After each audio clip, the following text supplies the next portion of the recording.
इस्लाम एक ऐसा धर्म है जो पूरी दुनिया में फैला हुआ है और इसे शांति, प्रेम और एकता का संदेश देने वाला मानते हैं। इस्लाम का मूल केवल एक अल्लाह की इबादत करना। इस्लाम के 5 मुख्य स्तंभ हैं जो हर मुसलमान के जीवन का आधार बनते हैं। पहला है शहादा, जो इस बात की गवाही देता है कि अल्लाह के सिवा कोई और इबादत के लायक नहीं और मोहम्मद उनके रसूल हैं। दूसरा है नमाज, जो दिन में 5 बार पढ़ी जाती है और इससे इंसान का अपने रब के साथ सीधा रिश्ता बनता है। तीसरा है ज़कात, जो गरीबों और जरूरतमंदों की मदद के लिए दान देना सिखाता है। चौथा है रोजा, जो रमजान के महीने में रखा जाता है और इससे आत्मसंयम और धैर्य की सीख मिलती है।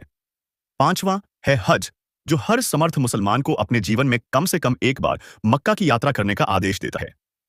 इस्लाम में कुरान को सबसे पवित्र किताब माना जाता है, जिसे अल्लाह का कलाम कहा जाता है। इसे हजरत मोहम्मद पर वही के जरिए उतारा गया। कुरान न दे केवल धार्मिक मार्गदर्शन देती है, बल्कि जीवन के हर पहलू जैसे नैतिकता, सामाजिक व्यवहार और कानून के बारे में भी दिशा निर्देश देती है। इसके साथ ही हदीस, जो पैगंबर मोहम्मद की बातें और उनके जीवन का तरीका है, मुसलमानों के लिए एक और महत्वपूर्ण मार्गदर्शक है। इस्लाम में सभी इंसानों को बराबर माना जाता है, चाहे उनकी जाति, रंग या सामाजिक स्थिति कुछ भी हो। यह धर्म दया, उदारता और दूसरों की मदद करने पर जोर देता है। उदाहरण के लिए, इस्लाम में पड़ोसी के अधिकारों को बहुत महत्व दिया जाता है, चाहे वह मुसलमान हो या गैर मुस्लिम।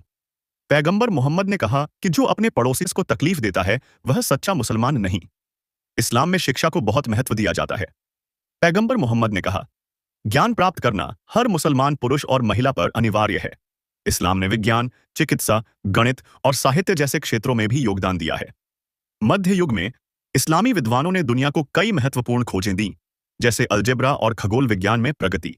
इस्लाम का एक और महत्वपूर्ण पहलू है जिहाद, जिसे अक्सर गलत समझा जाता है। जिहाद का मतलब केवल युद्ध नहीं, बल्कि अपने अंदर की बुराइयों से लड़ना और समाज में अच्छाई फैलाना भी है। सबसे बड़ा जिहाद अपने नफ्स को बुरे कामों से रोकना है। इस्लाम में त्योहार भी महत्वपूर्ण हैं। ईद उल फित्र और ईद उल अजहा 2 मुख्य त्योहार हैं। ईद उल फित्र रमजान के बाद मनाई जाती है, जो खुशी और भाईचारे का प्रतीक है। ईद उल अजहा हजरत इब्राहिम की कुर्बानी की याद में मनाई जाती है, जो त्याग और समर्पण का संदेश देती है। कुल मिलाकर इस्लाम एक ऐसा धर्म है जो इंसान को बेहतर इंसान बनने, समाज में शांति और न्याय स्थापित करने और अपने रचयिता के प्रति वफादारी रखने की प्रेरणा देता है। यह धर्म हर मुसलमान को सिखाता है कि वह अपने जीवन में संतुलन बनाए और अच्छे कर्मों के जरिए दुनिया और आखिरत दोनों में सफलता पाए।